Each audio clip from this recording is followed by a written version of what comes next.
నమస్తే, welcome to Nationalist hub. అక్రమ చొరబాటుదారుల సమస్య మన దేశంలో ఎప్పటి నుంచో ఉంది. ఈ మధ్యకాలంలో ఆ సమస్య తీవ్రతను అర్థం చేసుకుంది భారత ప్రభుత్వం. దీంట్లో భాగంగానే అక్రమ చొరబాటుదారుల్ని ఏరి పారేయడానికి రాష్ట్ర ప్రభుత్వాలు కూడా చాలా స్పష్టమైనటువంటి ఆదేశాలు ఇవ్వడం జరిగింది. ఈ ప్రయత్నంలో భాగంగానే అస్సోం ముఖ్యమంత్రి హిమంత బిశ్వ శర్మ తాజాగా ఒక సంచలన నిర్ణయం తీసుకున్నారు. అక్టోబర్ 1 నుంచి కూడా కొత్తగా ఆధార్ కార్డులు ఇవ్వబోము అని చాలా స్పష్టంగా చెప్పారు. తాజాగా ఒక కేబినెట్ నిర్ణయం కూడా తీసుకోవడం జరిగింది. ఈ నిర్ణయంతో చొరబాటుదారులని, ముఖ్యంగా బంగ్లాదేశీయుల్ని ఎవరైతే వస్తున్నారో, ఇప్పటివరకు వచ్చారో, రాబోతున్న వారిని కూడా అడ్డుకట్ట వేయడానికి చాలా వరకు ఈ నిర్ణయం ఉపయోగపడుతుందని చెప్పి హిమంత బిశ్వ శర్మ చెబుతున్నారు. అసలు ఈ నిర్ణయం ఏ విధంగా ఉపయోగపడుతుంది, మరి మిగతా రాష్ట్రాల్లో కూడా ఇలాంటి నిర్ణయం తీసుకునేటువంటి అవకాశాలు ఏమని ఉన్నాయా, దీని గురించి క్లుప్తంగా మాట్లాడదాం. నాతో జాయిన్ అవుతున్నారు చర్చలో సీనియర్ జర్నలిస్ట్ సురేష్ కొచ్చాటి గారు. సురేష్ గారు నమస్తే. నమస్తే అండి. చాలా ఒక సంచలన నిర్ణయం లాగానే కనబడుతోంది సార్ ఇది. అంటే పూర్తిగా ఉండదా, దీనికి ఏమైనా టర్మ్స్ కండిషన్స్ ఉన్నాయా? అక్టోబర్ 1 నుంచి కొత్తగా 18 ఏళ్ళు దాటిన వారికి ఆధార్ కార్డులు ఇష్యూ చేయడానికి కుదరదు, ఆ విధంగా ఒక ప్రయత్నం జరుగుతుందని చెప్తున్నారు. ప్రతి వారు నేషనల్ రిజిస్టర్ ఆఫ్ సిటిజన్స్ అని మీరు విని ఉంటారు. ఇది భారతదేశంలో ఒకటే స్టేట్ లో కంప్లీట్ గా ఇంప్లిమెంట్ చేసింది అస్సాం. ఎందుకంటే రాజీవ్ గాంధీ మన ఆల్ అస్సాం స్టూడెంట్స్ యూనియన్ కలిసి సైన్ చేసిన ఒక అగ్రిమెంట్ ఉండే 80లో. ఆ టైంలో వీళ్ళు ఒక అగ్రిమెంట్ లో ఎన్ఆర్సీ కంపల్సరీగా ఇంప్లిమెంట్ చేయాలని చెప్పారు. అస్సాంలో ఎన్ఆర్సీ ఇంప్లిమెంట్ చేశారు. అస్సాంలో 65 నుంచి 71 తర్వాత కూడా కన్సిస్టెంట్ గా బంగ్లాదేశీస్ వచ్చి సెటిల్ చేస్తున్నారు. దీంట్లో హిందువులు ఉన్నారు, ముస్లిమ్స్ ఉన్నారు, ఎక్కువ ముస్లిమ్స్. దాంట్లో ఏమవుతుందంటే దాని తర్వాతనే ఈ గొడవ మొదలైంది. అస్సాం ఫర్ అస్సామీస్ అని చెప్పి మా కల్చర్ మార్చేస్తున్నారు, మా ఫుడ్ హ్యాబిట్స్ మార్చేస్తున్నారు. 21 అసెంబ్లీ కాన్స్టిట్యున్సీస్ హిందూ మెజారిటీ ఉన్న కాన్స్టిట్యున్సీస్ ముస్లిం మెజారిటీ అయిపోయింది రాత్రికి రాత్రి. అంటే అందరూ బంగ్లాదేశ్ తరఫు వచ్చి అక్కడ ఉంటున్నారు. సో వీళ్ళని ఎట్లా బయటకు తీయాలని చెప్పి అప్పుడు జరిగిన గొడవలో తర్వాత అగ్రిమెంట్ సైన్ అయింది. వీళ్ళని ఐడెంటిఫై చేసి అస్సాం నుంచి బయటికి పంపించాలంటాం. భారతదేశం నుంచి బయటికి పంపించడం కాదు, రాజీవ్ గాంధీ గవర్నమెంట్కి అంత దమ్ము లేకుండే. అస్సాం నుంచి బయటికి పంపిస్తాం మిగతా రాష్ట్రాలకి. కానీ మిగతా రాష్ట్రాలు ఎందుకు తీసుకుంటారండి వాళ్ళు? వీళ్ళకి ఏంటంటే బంగ్లాదేశ్ పక్కన ఉన్నప్పుడు అక్కడికి వెళ్ళి మళ్ళీ దూర్చేసి మళ్ళీ వస్తారు రిటర్న్. అట్లా మీరు తీసుకెళ్లి బీహార్, యూపీలో, తమిళనాడులో పడేస్తే వీరు అస్సాంకి వీళ్ళు వెళ్ళారు కదా బంగ్లాదేశ్కి రెగ్యులర్గా. వీళ్ళ జాబ్ అది. మెయిన్ అక్కడ ఏంటంటే స్మగ్లింగ్. అక్కడ ఆవుల్ని స్మగ్లింగ్ చేయడం చాలా పెద్ద బిజినెస్. దాని తర్వాత ఇండియా నుంచి మెడిసిన్ స్మగ్లింగ్ చేయడం కూడా చాలా నడుస్తుంది. అక్కడ బెనండ్రిల్ లాంటి సిరప్ స్మగ్లింగ్ చేసి తీసుకెళ్తారు. ఎందుకంటే వాళ్ళ దగ్గర లిక్కర్ బ్యాన్ ఒకటి ఉంది. దాన్ని తాగడానికి ఏం లేదని చెప్పి ఇది తీసుకెళ్తారు, తాగడానికి, నిద్రపోవడానికి రాత్రి అనమాట. ఎనివే అది పాత స్టోరీ. కానీ ఇప్పుడు జరుగుతున్న ఈ మూవ్ ఏంటంటే అస్సాంలో టీ వర్కర్స్ కానీ, ఎస్సీ కానీ, ఎస్టీ వాళ్ళకి వాళ్ళ ఏరియాలో చూస్తే 100 మందికి 96 మందికి కార్డులు ఉన్నాయి. కానీ ఎక్కడెక్కడ ముస్లిం మెజారిటీ కాన్స్టిట్యున్సీస్ ఉన్నారో అక్కడ అన్ని 100కి 126 దాకా కార్డులు ఇష్యూ చేశారు. ఇది మనం ఒక standard pattern across the country. మీరు ఎక్కడెక్కడ కిషన్ గంజ్ తీసుకోండి, బీహార్ మెజారిటీ ముస్లిం ఉన్న 6 అసెంబ్లీ సెగ్మెంట్లలో 100కి 140 కార్డులు ఇష్యూ చేశారు. అంటే ఒఫీషియల్ గా రిజిస్టర్ చేసిన మంది 100 పాపులేషన్ ప్రకారం, కానీ 140 కార్డులు ఇష్యూ చేశారు. అంటే 40 కార్డులు ఇల్లీగల్ గా ఇష్యూ చేశారు. వాళ్ళు కార్డు తీసుకొని ఇంకెక్కడికో పారిపోయి ఉంటారు, ఇప్పుడు దాకా ఉండరు అక్కడ. ఇదే అస్సాంలో కూడా జరుగుతుందన్నమాట. అస్సాంలో ఎందుకు ఉంటారు వీళ్ళంటే వీళ్ళకి మీరు తీసుకెళ్ళి చెప్పినట్లు ఇంకెక్కడైనా వేస్తే వాళ్ళు వెళ్ళరు. దానికోసం అస్సాంలో ఇంత పెద్ద గొడవ జరిగిన తర్వాత ఎన్ఆర్సీ చేశారు. ఎన్ఆర్సీలో 26 లక్షల మందికి ఆధార్ కార్డు లేకుండా కనిపించింది. అంటే వాళ్ళకి ఇవ్వలేరు ఆధార్ కార్డు, ఇల్లీగల్ ఎంట్రన్స్. కానీ వాళ్ళని కూడా సుప్రీంకోర్టు ప్రొటెక్ట్ చేశారు. సుప్రీంకోర్టు ఏమన్నారంటే ఏదైతే వాళ్ళకు కూడా ఆధార్ కార్డు ఇవ్వం అంటే బంగ్లాదేశ్ వాళ్ళకి మనం ఆధార్ కార్డు ఇచ్చాం సుప్రీంకోర్టు ఆర్డర్ ప్రకారం. ఆలోచించండి, ఇంకా దురదృష్టకరమైన ఇంకేం లేదు మన దేశం. ఈ సుప్రీంకోర్టే అన్నిటికంటే పెద్ద వైలేటర్. ఈ అస్సాంలో వచ్చిన బంగ్లాదేశీని, రోహింగ్యాల్ని ప్రొటెక్ట్ చేసేది సుప్రీంకోర్టు. వాళ్ళకి ఆధార్ కార్డులు ఇవ్వడము, వాళ్ళకి ఫ్రీ ఎడ్యుకేషన్. ఆలోచించండి, ఢిల్లీలో పేదోళ్ళకి ఫ్రీ ఎడ్యుకేషన్ లేదు, కానీ రోహింగ్యాలు వచ్చిన వాళ్ళకి ఫ్రీ ఎడ్యుకేషన్ ఇస్తున్నారు. వాళ్ళకి ఉండడానికి సౌకర్యం ఇవ్వాలంట, వాళ్ళకి రేషన్ ఇవ్వాలంట. దాన్ని ఇవ్వమంటున్నారు సుప్రీంకోర్టు. ఇదే పరిస్థితి హైదరాబాద్లో కూడా ఉంది మన దగ్గర రోహింగ్యాల కోసం. అవును. మనం ఈ రెండు సబ్జెక్ట్ సెపరేట్ చేయాల్సి వస్తుంది. ఎందుకంటే రోహింగ్యాలు వచ్చింది మయన్మార్ నుంచి, బంగ్లాదేశ్ నుంచి వచ్చిన ఇల్లీగల్ ఇన్ఫిల్ట్రేటర్స్. అది మన భారతదేశంలో బహుశా మన 140 కోట్ల మంది పాపులేషన్లో బహుశా 12 నుంచి 15 కోట్ల మంది బంగ్లాదేశ్ మన దేశంలో ఉన్నారు. చాలా పెద్ద నెంబర్ కదా సార్ ఇది. ఇది నేను చెప్పింది చాలా కన్జర్వేటివ్ ఫిగర్, ఎక్కువనే ఉండొచ్చు. ఎందుకంటే మనం లాస్ట్ 10-15 సంవత్సరాల గురించి మాట్లాడుతున్నాం. దానికన్నా ముందు దూరొచ్చిన వాళ్ళు దొంగగా అప్పుడున్న సిస్టమ్ ప్రకారం రేషన్ కార్డులు, ఎందుకంటే అప్పుడు రేషన్ కార్డు అందరికి అన్నిటికంటే పెద్ద ఐడెంటిఫికేషన్ డాక్యుమెంట్. ఇప్పుడు మన తెలంగాణలో కూడా చూడండి, మన పాపులేషన్లో ఎంతమంది దగ్గర కార్డులు ఉంది, ఎంతమంది దగ్గర 2 వీలర్లు ఉంది చూడండి. అది కంపేర్ చేసి మీరు వైట్ రేషన్ కార్డు చూడండి, మీకు 95% మంది వైట్ రేషన్ కార్డు పేదోళ్ళు అని చెప్తారు. కానీ వాళ్ళ దగ్గర కారు ఉంటుంది, వాళ్ళ దగ్గర 2 వీలర్ ఉంటుంది, 2 లక్షలు 4 లక్షలు ఉంటుంది, అన్నీ ఉంటుంది వాళ్ళ దగ్గర. కానీ వాళ్ళు పేదోళ్ళని క్లాసిఫై చేసుకుంటారు. ఎందుకంటే ఇన్స్పెక్షన్కి వచ్చినప్పుడు వీళ్ళందరూ పొలిటీషియన్స్ అందరూ కలిసి వాళ్ళ కార్డులు ఇవ్వండి, వాళ్ళ కార్డులు ఇవ్వండి అని చెప్పి ప్రెషర్ పెడతారు. ఇప్పుడు మన పాపులేషన్ కన్నా ఎక్కువ కార్డులు అయిపోతుంది కొన్ని రోజుల తర్వాత తెలంగాణ. అంటే ఉన్న పాపులేషన్ కన్నా ఎక్కువ కార్డులు కూడా మనం ఇష్యూ చేస్తాం. రేషన్ కార్డులు అన్నిటికంటే పెద్ద ఫ్రాడ్ ఉండే ముందు. ఆ రేషన్ కార్డ్ ఫ్రాడ్ ఇప్పుడు తగ్గింది. ఎందుకంటే ఆధార్ కార్డు వచ్చిన తర్వాత Aadhaar became primary motive. Aadhaar తీసుకొని ఆధార్ నుంచే వీళ్ళు ఏం చేస్తారు, వాళ్ళ డాక్యుమెంటేషన్ ప్రూవ్ ట్రై చేస్తారు. అస్సాం గవర్నమెంట్ ఇప్పుడు ఏం చేస్తున్నారు అంటే వాళ్ళ దగ్గర ఉన్న కాన్స్టిట్యున్సీస్లో మిగతా except SC ST and tea వర్కర్స్కి వీళ్ళ దగ్గర పాపులేషన్ కరెక్ట్ అస్సాం గవర్నమెంట్కి తెలుసు, వాళ్ళకి కరెక్ట్ నంబర్ కన్నా తక్కువ మందికి ఆధార్ కార్డు ఇష్యూ చేశారు. కానీ మిగతా వాళ్ళకి Aadhaar card first time Aadhaar card ఎవరికి ఇష్యూ చేయరు. ఇదొక నిర్ణయం తీసుకున్నారు అస్సాం గవర్నమెంట్.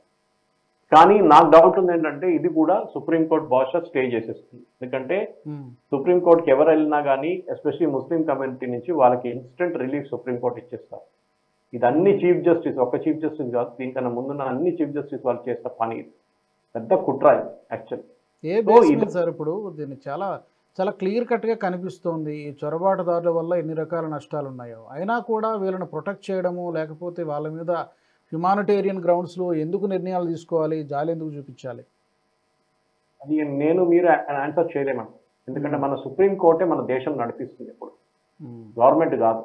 మోదీ గవర్నమెంట్ దేశం నడిపిస్తున్నారంటే నాకైతే డౌట్ ఉంది. సుప్రీంకోర్టు దేశం నడిపిస్తున్నారు. వాళ్ళు ప్రెసిడెంట్ ఆఫ్ ఇండియాకి చెప్తున్నారు మీరు ఇన్ని నెలల లోపల సంతకం పెట్టాల్సిందే. ఆలోచించండి. Supreme commander of the arm forces and president of ఇండియాకి కాన్స్టిట్యూషన్లో లేని పాయింట్ చెప్పి వీళ్ళు ప్రెసిడెంట్కి గవర్నర్కి పవర్స్ తగ్గిస్తున్నారు. ఎందుకు? ఆపోజిషన్ పార్టీస్ని హెల్ప్ చేయడానికి.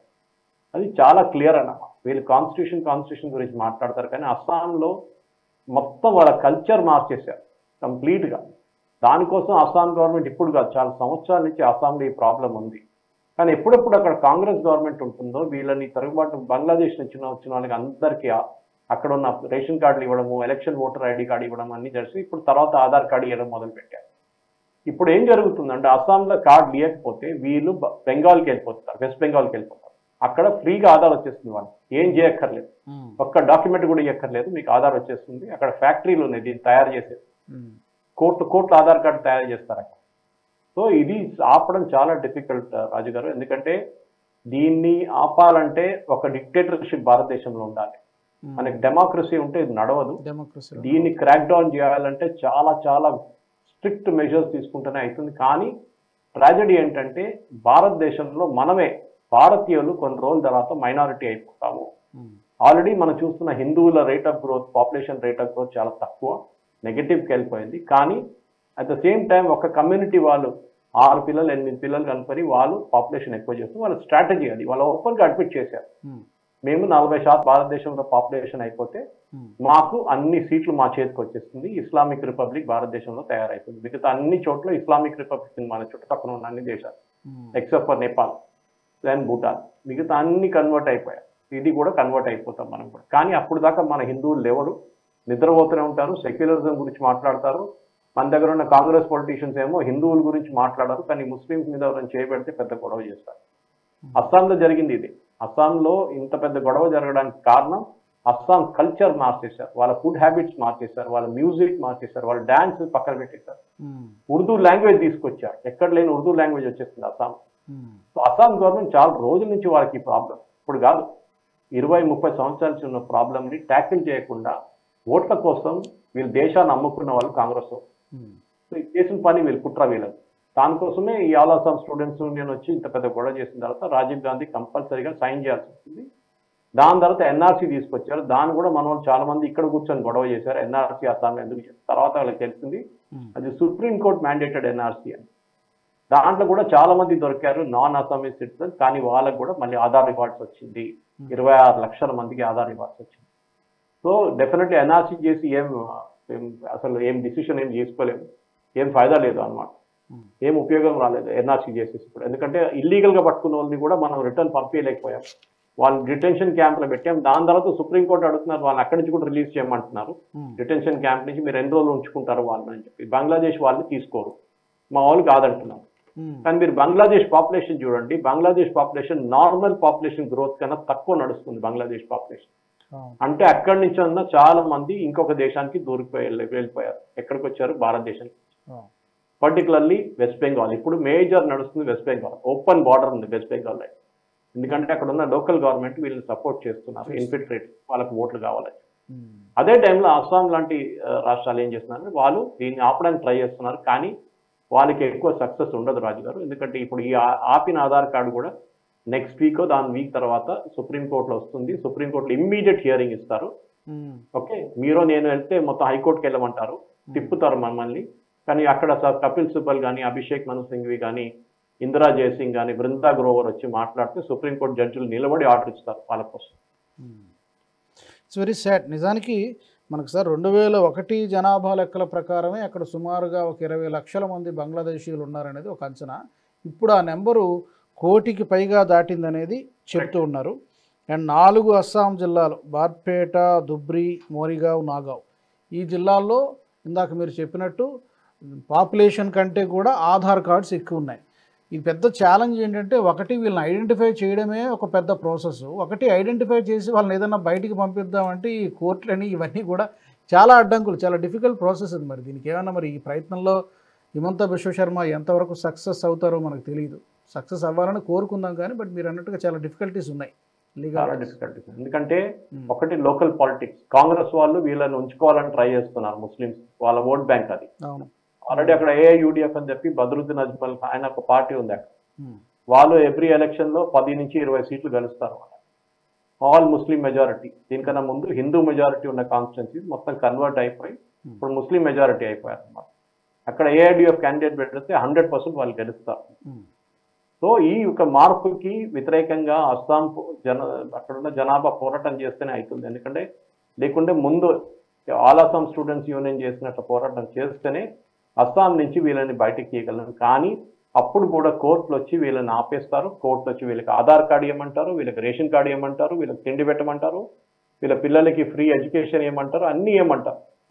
కానీ అదే టైంలో భారతదేశంలో ఉన్న భారతీయులకి చేయమంటే చేయరు కోర్టు. అప్పుడు మీ దగ్గర హైకోర్టుకి వెళ్ళండి, మీరు సెషన్స్ కోర్టుకి వెళ్ళండి, మున్సిపల్ కోర్టుకి వెళ్ళండి అంటారు.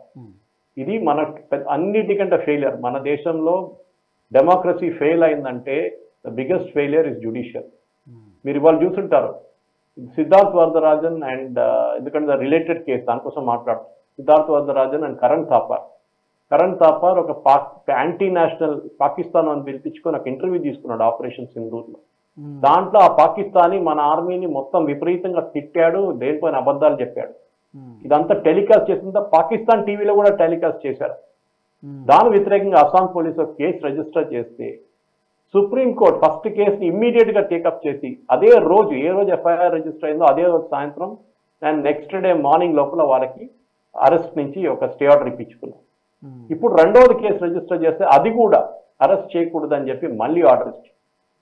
ఆలోచించండి, ఇట్లాంటి మనుషులు మన దేశంలో ఉన్న మన దేశ వ్యతిరేకంగా పనిచేసేటోళ్ళని సుప్రీంకోర్టు సపోర్ట్ చేస్తున్నారు. ఎందుకు చేస్తున్నారు అందరికీ తెలిసిందే. ఎందుకంటే వీళ్ళు యాంటీ నేషనల్స్, వీళ్ళు పాకిస్తాన్ కోసం మాట్లాడతారు, వాళ్ళని సుప్రీంకోర్టు ప్రొటెక్ట్ చేస్తున్నారు. సిద్ధార్థ్ వరదరాజన్ అండ్ కరణ్ థాపర్ కేసు ఇవాళ నడిచింది. అదే టైంలో మీరు నేను ఇట్లా మన మీద కేసు వస్తే అది మన సుప్రీంకోర్టుకి వెళ్తే మనకు అసలు హియరింగ్ దొరకదు. మీరు మర్చిపోండి, మీకు అసలు సంవత్సరం దాకా మీకు హియరింగ్ దొరకదు, మీకు ఒక మెన్షన్ కూడా దొరకదు. ఎందుకంటే మీ దగ్గర సుప్రీంకోర్టులో కపిల్ సిబల్ లేరు, అభిషేక్ మను సింఘ్వి లేరు, మీ మిగతా లేరు. వాళ్ళు 40 లక్షలు తీసుకుంటారు ఒక సిట్టింగ్.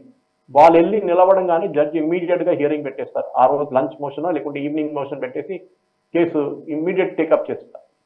కానీ మీరు నేను వెళ్తే వాళ్ళు ఏమంటారు, ఫస్ట్ మీరు ఇక్కడ కొంచెం వచ్చారు, హైకోర్టుకి ఎందుకు వెళ్ళలేదు, ఇదన్నీ అడుగుతారు. కానీ వాళ్ళని ఈ ప్రశ్నలు ఎక్కడ అడగరు సుప్రీంకోర్టులో. అస్సాం ట్రాజడీ ఇది.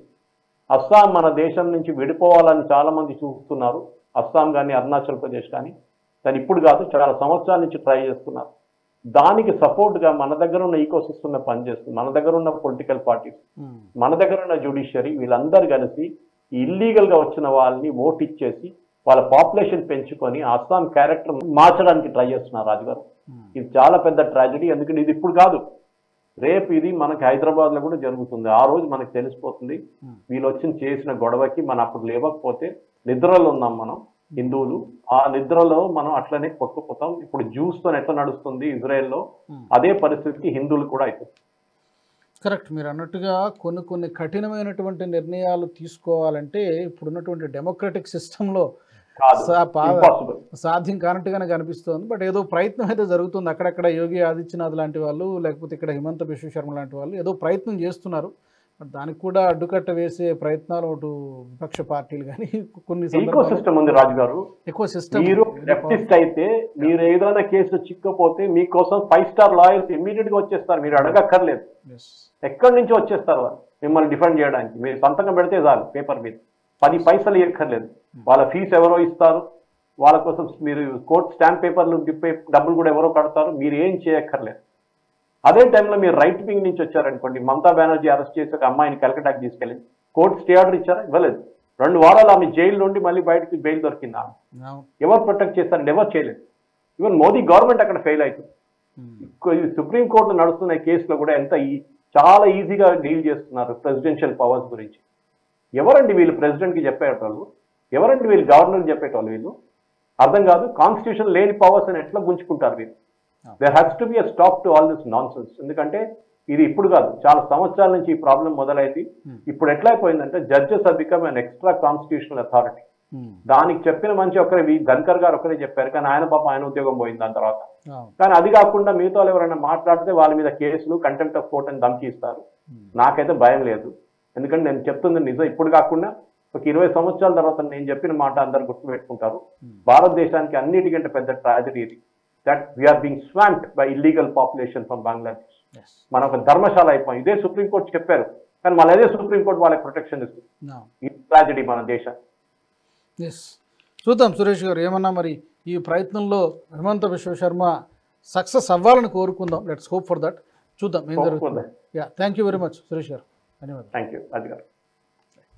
ఈ అంశానికి సంబంధించి అస్సాంలో జరుగుతున్నటువంటి ఈ ప్రయత్నం ఏం జరిగేటువంటి అవకాశం ఉంది?